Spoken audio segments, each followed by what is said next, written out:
Decreto-Lei nº 2.848, de 1940. Código Penal. Parte geral, título 1, da aplicação da Lei Penal. Artigo 1º. Não há crime sem lei anterior que o defina. Não há pena sem prévia cominação legal. Artigo 2º. Ninguém pode ser punido por fato que lei posterior deixe de considerar crime, cessando em virtude dela a execução e os efeitos penais da sentença condenatória. Parágrafo único. A lei posterior, que de qualquer modo favoreceu o agente, aplica-se aos fatos anteriores, ainda que decididos por sentença condenatória transitada em julgado. Artigo 3º. A lei excepcional ou temporária, embora decorrido o período de sua duração ou cessadas as circunstâncias que a determinaram, aplica-se ao fato praticado durante a sua vigência. Artigo 4º. Considera-se praticado o crime no momento da ação ou da omissão, ainda que outro seja o momento do resultado. Artigo 5º. Aplica-se a lei brasileira, sem prejuízo de convenções, tratados e regras de direito internacional, ao crime cometido no território nacional. Parágrafo 1º.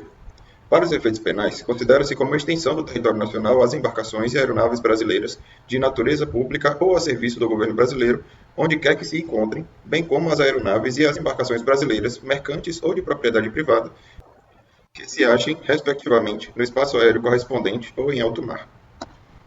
Parágrafo 2º. É também aplicável a lei brasileira aos crimes praticados a bordo de aeronaves ou embarcações estrangeiras de propriedade privada, achando-se aquelas em pouso no território nacional ou em voo no espaço aéreo correspondente, e estas em porto ou mar territorial do Brasil. Artigo 6º. Considera-se praticado o crime no lugar em que ocorreu a ação ou a omissão, no todo ou em parte, bem como onde se produziu ou deveria produzir-se o resultado. Artigo 7º. Ficam sujeitos à lei brasileira, embora cometidos no estrangeiro, inciso 1º, os crimes, alínea A, contra a vida ou a liberdade do Presidente da República, alínea B, contra o patrimônio ou a fé pública da União, do Distrito Federal, de Estado, de território, de município, de empresa pública, sociedade de economia mista, autarquia ou fundação instituída pelo poder público. Alínea C, contra a administração pública por quem está a seu serviço. Alínea D, de genocídio, quando o agente for brasileiro ou domiciliado no Brasil. Inciso 2º. Os crimes, alínea A, que, por tratado da Convenção, o Brasil se obrigou a reprimir. Alínea B. Praticados por brasileiro. Alínea C. Praticados em aeronaves ou embarcações brasileiras, mercantes ou de propriedade privada, quando em território estrangeiro e aí não sejam julgados. Parágrafo 1º. Nos casos do inciso 1º, o agente é punido segundo a lei brasileira, ainda que absolvido ou condenado no estrangeiro. Parágrafo 2º. Nos casos do inciso 2º, a aplicação da lei brasileira depende do concurso das seguintes condições. Alínea A. Entrar o agente no território nacional. Alínea B. Ser o fato punível também no país em que foi praticado. Alínea C. Está o crime incluído entre aqueles pelos quais a lei brasileira autoriza a extradição. Alínea D. Não ter sido o agente absolvido no estrangeiro ou não ter aí cumprido a pena. Alínea E. Não ter sido o agente perdoado no estrangeiro ou, por outro motivo, não está extinta a punibilidade, segundo a lei mais favorável. Parágrafo 3º. A lei brasileira aplica-se também ao crime cometido por estrangeiro contra brasileiro fora do Brasil, se reunidas as condições previstas no parágrafo anterior. Alínea A.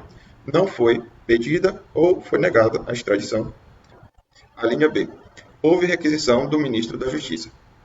Artigo 8º. A pena cumprida no estrangeiro atenua a pena imposta no Brasil pelo mesmo crime, quando diversas, ou nela é computada quando idênticas. Artigo 9º. A sentença estrangeira, quando a aplicação da lei brasileira produz na espécie as mesmas consequências, pode ser homologada no Brasil para, inciso 1º, obrigar o condenado à reparação do dano, a restituições e a outros efeitos civis. Inciso 2º, sujeitá-lo à medida de segurança. Parágrafo único. A homologação depende, alínea A, para os efeitos previstos no inciso 1º, de pedido da parte interessada. Alínea B. Para os outros efeitos, da existência de tratado de extradição com o país de cuja autoridade judiciária emanou a sentença, ou, na falta de tratado, de requisição do Ministro da Justiça. Artigo 10. O dia do começo inclui-se no cômputo do prazo. Contam-se os dias, os meses e os anos pelo calendário comum. Artigo 11.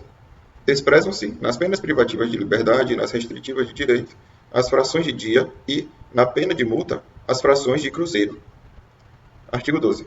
As regras gerais desse Código aplicam-se aos fatos incriminados por lei especial, se esta não dispuser de modo diverso. Título 2. Do crime. Artigo 13. O resultado, de que depende a existência do crime, somente é imputável a quem lhe deu causa. Considera-se causa a ação ou omissão sem a qual o resultado não teria ocorrido. Parágrafo 1º. A superveniência de causa relativamente independente exclui a imputação quando, por si só, produziu o resultado. Os fatos anteriores, entretanto, imputam-se a quem os praticou. Parágrafo 2º. A omissão é penalmente relevante quando o omitente devia e podia agir para evitar o resultado. O dever de agir incumbe a quem? A linha A. Tenha por lei a obrigação de cuidado, proteção ou vigilância. A linha B. De outra forma, assumiu a responsabilidade de impedir o resultado. A linha C. Com seu comportamento anterior, criou o risco da ocorrência do resultado. Artigo 14. Disse o crime. Inciso 1º. Consumado, quando nele se reúnem todos os elementos de sua definição legal. Inciso 2º. Tentado, quando iniciada a execução, não se consuma por circunstâncias alheias à vontade do agente. Parágrafo único. Salvo disposição em contrário, pune-se a tentativa com pena correspondente ao crime consumado, diminuída de 1 a 2/3. Artigo 15. O agente que, voluntariamente, desiste de prosseguir na execução ou impede que o resultado se produza, só responde pelos atos já praticados. Artigo 16. Nos crimes cometidos sem violência ou grave ameaça à pessoa, reparado o dano ou restituída a coisa, até o recebimento da denúncia ou da queixa, por ato voluntário do agente, a pena será reduzida de 1 a 2/3. Artigo 17. Não se pune a tentativa quando, por ineficiência absoluta do meio ou por absoluta impropriedade do objeto, é impossível consumar-se o crime. Artigo 18. Disse o crime. Inciso 1º. Doloso, quando o agente quis o resultado ou assumiu o risco de produzi-lo. Inciso 2º. Culposo, quando o agente deu causa ao resultado por imprudência, negligência ou imperícia. Parágrafo único. Salvo os casos expressos em lei, ninguém pode ser punido por fato previsto como crime, senão quando o pratica dolosamente. Artigo 19. Pelo resultado que agrava especialmente a pena, só responde o agente que o houver causado ao menos culposamente. Artigo 20. O erro sobre elemento constitutivo do tipo legal de crime exclui o dolo, mas permite a punição por crime culposo, se previsto em lei. Parágrafo 1º. É isento de pena quem, por erro plenamente justificado pelas circunstâncias, supõe situação de fato que, se existisse, tornaria a ação legítima. Não há isenção de pena quando o erro deriva de culpa e o fato é punível como crime culposo. Parágrafo 2º. Responde pelo crime o terceiro que determina o erro. Parágrafo 3º. O erro quanto à pessoa contra a qual o crime é praticado não isenta de pena. Não se consideram, neste caso, as condições ou qualidades da vítima, senão as da pessoa contra quem o agente queria praticar o crime. Artigo 21. O desconhecimento da lei é inexcusável. O erro sobre a ilicitude do fato, se inevitável, isenta de pena. Se evitável, poderá diminuí-la de 1/6 a 1/3. Parágrafo único. Considera-se evitável o erro se o agente atua ou se omite sem a consciência da ilicitude do fato, quando lhe era possível, nas circunstâncias, ter ou atingir essa consciência. Artigo 22. Se o fato é cometido sob coação irresistível ou em estrita obediência à ordem não manifestamente ilegal, de superior hierárquico, só é punível o autor da coação ou da ordem. Artigo 23. Não há crime quando o agente pratica o fato. Inciso 1º. Em estado de necessidade. Inciso 2º. Em legítima defesa. Inciso 3º. Em estrito cumprimento de dever legal ou no exercício regular de direito. Parágrafo único. O agente, em qualquer das hipóteses deste artigo, responderá pelo excesso doloso ou culposo. Artigo 24. Considera-se em estado de necessidade quem pratica o fato para salvar de perigo atual, que não provocou por sua vontade, nem podia de outro modo evitar, direito próprio ou alheio, cujo sacrifício, nas circunstâncias, não era razoável exigir-lhe. Parágrafo 1º. Não pode alegar estado de necessidade quem tinha o dever legal de enfrentar o perigo. Parágrafo 2º. Embora seja razoável exigir-se o sacrifício do direito ameaçado, a pena poderá ser reduzida de 1 a 2/3.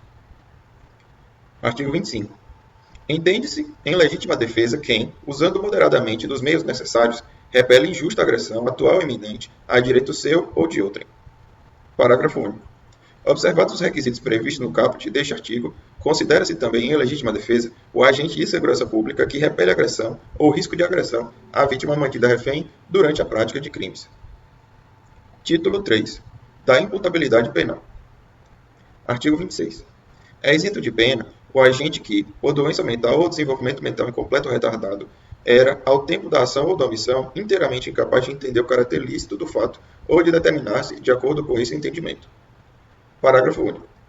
A pena pode ser reduzida de 1 a 2/3 se o agente, em virtude da perturbação de saúde mental ou por desenvolvimento mental incompleto ou retardado, não era inteiramente capaz de entender o caráter ilícito do fato ou de determinar-se de acordo com esse entendimento. Artigo 27. Os menores de 18 anos são plenamente inimputáveis, ficando sujeitos a normas estabelecidas na legislação especial. Artigo 28. Não exclui a imputabilidade penal, inciso 1º, a emoção ou a paixão. Inciso 2º, a embriaguez, voluntária ou culposa, pelo álcool ou substância de efeitos análogos. Parágrafo 1º. É isento de pena o agente que, por embriaguez completa, proveniente de caso fortuito ou força maior, era, ao tempo da ação da omissão, inteiramente incapaz de entender o caráter lícito do fato ou de determinar-se de acordo com esse entendimento. Parágrafo 2º.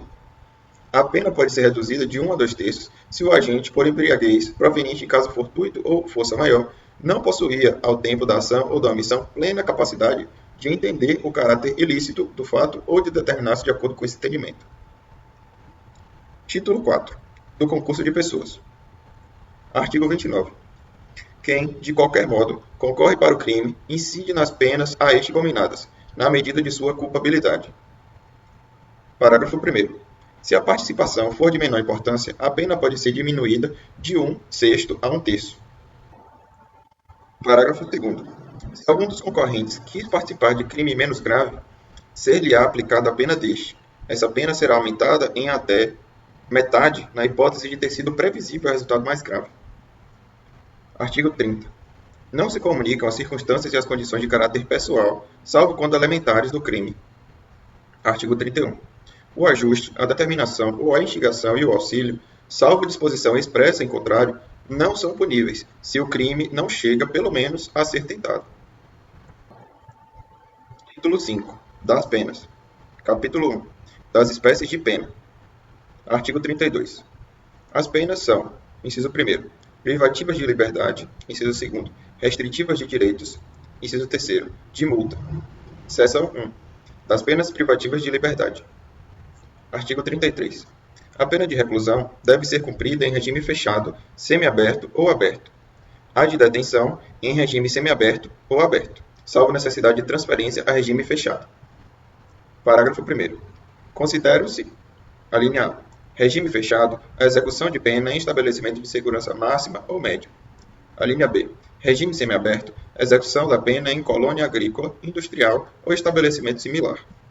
A linha C, regime aberto, a execução da pena em casa de albergado ou estabelecimento adequado. Parágrafo 2º. As penas privativas de liberdade deverão ser executadas em forma progressiva, segundo o mérito do condenado, observados os seguintes critérios e ressalvadas as hipóteses de transferência a regime mais rigoroso. A linha A. O condenado a pena superior a 8 anos deverá começar a cumpri-la em regime fechado. O condenado não reincidente, cuja pena seja superior a 4 anos e não exceda a 8, poderá, desde o princípio, cumpri-la em regime semiaberto. A linha C. O condenado não reincidente, cuja pena seja igual ou inferior a 4 anos, poderá, desde o início, cumpri-la em regime aberto. Parágrafo 3º. A determinação do regime inicial de cumprimento de pena far-se-á com observância dos critérios previstos no artigo 59 deste Código. Parágrafo 4º. O condenado por crime contra a administração pública terá a progressão de regime do cumprimento de pena condicionada à reparação do dano que causou, ou à devolução do produto ilícito praticado com os acréscimos legais. Regras do regime fechado. Artigo 34. O condenado será submetido, no início do cumprimento da pena, a exame criminológico de classificação para individualização da execução. Parágrafo 1º. O condenado fica sujeito ao trabalho no período diurno e a isolamento durante o repouso noturno. Parágrafo 2º. O trabalho será em comum dentro do estabelecimento, na conformidade das aptidões ou ocupações anteriores do condenado, desde que compatíveis com a execução da pena. Parágrafo 3º.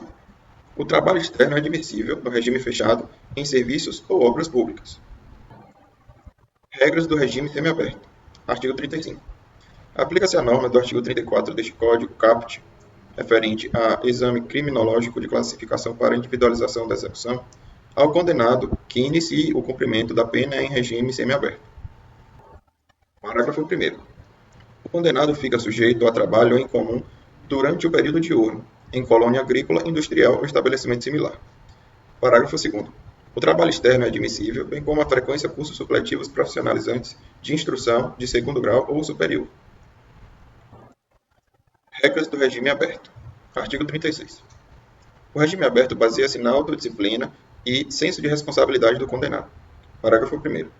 O condenado deverá, fora do estabelecimento e sem vigilância, trabalhar, frequentar curso ou exercer outra atividade autorizada, permanecendo recolhido durante o período noturno e nos dias de folga. Parágrafo 2º. O condenado será transferido do regime aberto se praticar fato definido como crime doloso, se frustrar os fins da execução ou se, podendo, não pagar a multa cumulativamente aplicada.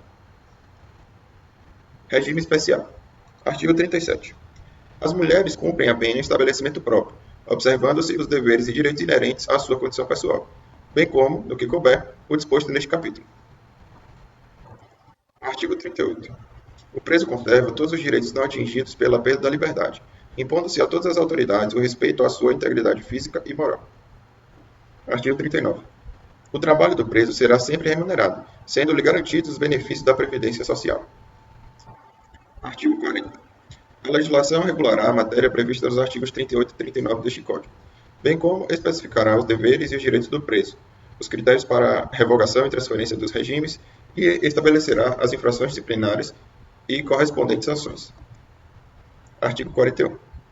O condenado a quem sobrevém doença mental deve ser recolhido ao hospital de custódia e tratamento psiquiátrico, ou, à falta, a outro estabelecimento adequado.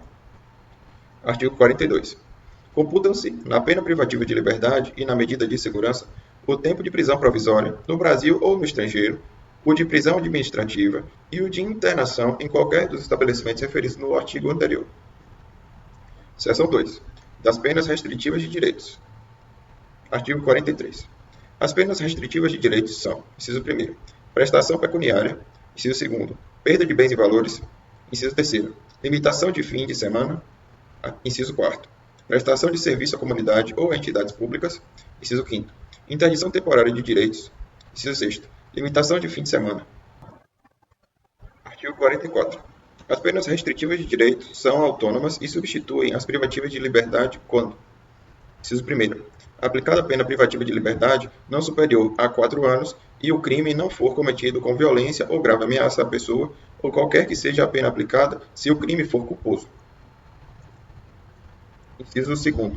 O réu não for reincidente em crime doloso. Inciso 3º. A culpabilidade, os antecedentes, a conduta social e a personalidade do condenado, bem como os motivos e as circunstâncias indicarem que essa substituição seja suficiente. Parágrafo 1º. Vetado. Parágrafo 2º. Na condenação igual ou inferior a 1 ano, a substituição pode ser feita por multa ou por uma pena restritiva de direitos. Se superior a 1 ano, a pena privativa de liberdade pode ser substituída por uma pena restritiva de direitos e multa ou por 2 restritivas de direitos. Parágrafo 3º. Se o condenado for reincidente, o juiz poderá aplicar a substituição desde que, em face de condenação anterior, a medida seja socialmente recomendável e a reincidência não se tenha operado em virtude da prática do mesmo crime. Parágrafo 4º. A pena restritiva de direitos converte-se em privativa de liberdade quando ocorrer o descumprimento injustificado da restrição imposta. No cálculo da pena privativa de liberdade a executar, será deduzido o tempo cumprido da pena restritiva de direitos, respeitado o saldo mínimo de 30 dias de detenção ou reclusão. Parágrafo 5º. Sobrevindo condenação à pena privativa de liberdade por outro crime, o juiz da execução penal decidirá sobre a conversão, podendo deixar de aplicá-la se for possível ao condenado cumprir a pena substitutiva anterior. Artigo 45. Na aplicação da substituição prevista no artigo anterior, proceder-se-á na forma deste e dos artigos 46, 47 e 48. Parágrafo 1º. A prestação pecuniária consiste no pagamento em dinheiro à vítima, a seus dependentes ou a entidade pública ou privada com destinação social de importância fixada pelo juiz, não inferior a um salário mínimo, nem superior a 360 salários mínimos. O valor pago será deduzido do montante de eventual condenação em ação de reparação civil, se coincidentes os beneficiários. Parágrafo 2º. No caso do parágrafo anterior, se houver aceitação do beneficiário, a prestação pecuniária pode consistir em prestação de outra natureza. Parágrafo 3º. A perda de bens e valores pertencentes aos condenados dar-se-á, ressalvada a legislação especial, em favor do Fundo Penitenciário Nacional, e seu valor terá como teto o que for maior, o montante do prejuízo causado ou do proveito obtido pelo agente ou por terceiro, em consequência da prática do crime. Artigo 46. A prestação de serviços à comunidade ou a entidades públicas é aplicável às condenações superiores a 6 meses de privação de liberdade. Parágrafo 1º. A prestação de serviços à comunidade ou a entidades públicas consiste na atribuição de tarefas gratuitas ao condenado. Parágrafo 2º. A prestação de serviço à comunidade dá-se a entidades assistenciais, hospitalares, escolas, orfanatos ou outros estabelecimentos congêneres e programas comunitários ou assistenciais. Parágrafo 3º. As tarefas a que se refere o parágrafo 1º são atribuídas conforme as aptidões do condenado, devendo ser cumpridas à razão de 1 hora de tarefa por dia de condenação, fixadas de modo a não prejudicar a jornada normal de trabalho. Parágrafo 4º. Se a pena substituída for superior a 1 ano, é facultado ao condenado cumprir a pena substitutiva em menor tempo, nunca inferior à metade da pena privativa de liberdade fixada. Artigo 47. As penas de interdição temporária de direitos são: inciso 1º, proibição do exercício de cargo, função ou atividade pública, bem como de mandato eletivo. Inciso 2º, proibição do exercício de profissão, atividade ou ofício que dependam de habilitação especial, de licença ou autorização do poder público. Inciso 3º, suspensão da autorização ou de habilitação para dirigir veículo. Inciso 4º, proibição de frequentar determinados lugares. Inciso 5º, proibição de inscrever-se em concurso, avaliação ou exames públicos. Artigo 48. A limitação de fim de semana consiste na obrigação de permanecer, aos sábados e domingos, por 5 horas diárias, em casa de albergado ou em outro estabelecimento adequado. Parágrafo único. Durante a permanência, poderão ser ministrados ao condenado cursos e palestras ou atribuídas atividades educativas. Seção 3. Da pena de multa. Artigo 49. A pena de multa consiste no pagamento ao fundo penitenciário da quantia fixada na sentença e calculada em dias multa. Será no mínimo de 10 dias e no máximo 360 dias multa. Parágrafo 1º. O valor do dia multa será fixado pelo juiz, não podendo ser inferior a 1/30 do maior salário mínimo mensal vigente ao tempo do fato, nem superior a 5 vezes esse salário. Parágrafo 2º. O valor da multa será atualizado quando da execução, pelos índices de correção monetária. Artigo 50. A multa deve ser paga dentro de 10 dias depois de transitada em julgado a sentença. A requerimento do condenado e, conforme as circunstâncias, o juiz pode permitir que o pagamento se realize em parcelas mensais. Parágrafo 1º. A cobrança da multa pode efetuar-se mediante desconto no vencimento ou salário do condenado quando: a linha A, aplicada isoladamente; a linha B, aplicada cumulativamente com pena restritiva de direitos; a linha C, concedida a suspensão condicional da pena. Parágrafo 2º. O desconto não deve incidir sobre os recursos indispensáveis ao sustento do condenado e de sua família. Artigo 51. Transitada em julgado a sentença condenatória, a multa será executada perante o juiz da execução penal e será considerada dívida de valor, aplicáveis às normas relativas à dívida ativa da Fazenda Pública, inclusive no que concerne às causas interruptivas e suspensivas da prescrição. Parágrafos 1º e 2º revogados. Artigo 52. É suspensa a execução da pena de multa se sobrevém ao condenado doença mental.